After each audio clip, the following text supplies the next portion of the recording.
शहर के सबसे प्रतिष्ठित कॉलेज में एक लड़का दाखिल होता है। नाम था नवीन। सीधा साधा गांव से आया हुआ, लेकिन उसकी आंखों में सपनों की एक अलग ही चमक थी। बचपन से ही गरीबी ने उसका साथ नहीं छोड़ा था, लेकिन उसके पिता ने उसे एक बात सिखाई थी। ईमान और मेहनत दो हथियार हैं जो तुम्हें हर जंग जिताएंगे। कॉलेज का पहला दिन एक कम नहीं था। जहां कुछ छात्र महंगे कपड़े, गाड़ियों और मोबाइल्स के साथ आए थे, वहीं नवीन के पास पुराना बैग और मां द्वारा सिलवाया हुआ शर्ट था। सब उसे अजीब नजरों से देखते, लेकिन नवीन ने किसी की परवाह नहीं की। कॉलेज के पहले ही हफ्ते में नवीन को एक रहस्यमयी चिट्ठी मिलती है। तुम्हें यहां नहीं होना चाहिए। कुछ बातें जितनी जल्दी समझ लो उतना अच्छा होगा। वो घबरा जाता है, लेकिन हार नहीं मानता। नवीन को पता चलता है कि कुछ छात्र, खासकर कबीर, उस पर नजर रख रहे हैं। कबीर कॉलेज ट्रस्टी का बेटा था, घमंडी, अमीर और साजिशों में माहिर। नवीन अपनी मेहनत से टॉप कर लेता है और एक स्कॉलरशिप भी जीतता है, जो शायद कबीर को रास नहीं आती। धीरे धीरे नवीन के खिलाफ कॉलेज में अफवाहें फैलती हैं, चोरी, नकल और बदतमीजी तक के आरोप। एक दिन नवीन को फिर एक चिट्ठी मिलती है। सच को जितना दबाओगे उतना ही उभर कर सामने आएगा, लेकिन क्या तुम उस सच्चाई का सामना कर पाओगे?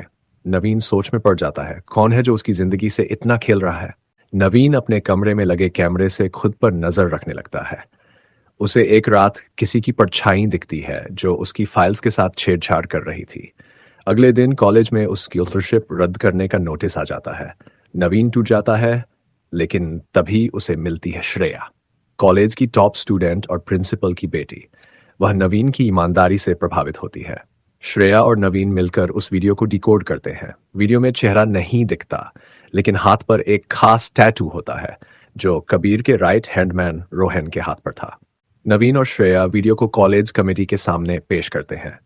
रोहन पहले तो इनकार करता है, लेकिन जब सीसीटीवी में उसका चेहरा सामने आता है तो कबीर भड़क उठता है। उसी शाम श्रेया पर एक हमला होता है।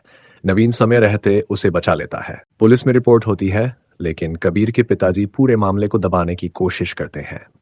तभी कॉलेज की नई चेयरपर्सन आती है, आईएएस अधिकारी सपना मिश्रा।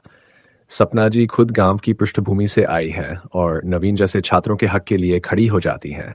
वह अपने अधिकारों का इस्तेमाल करके एक विशेष जांच कमेटी बनवाती है।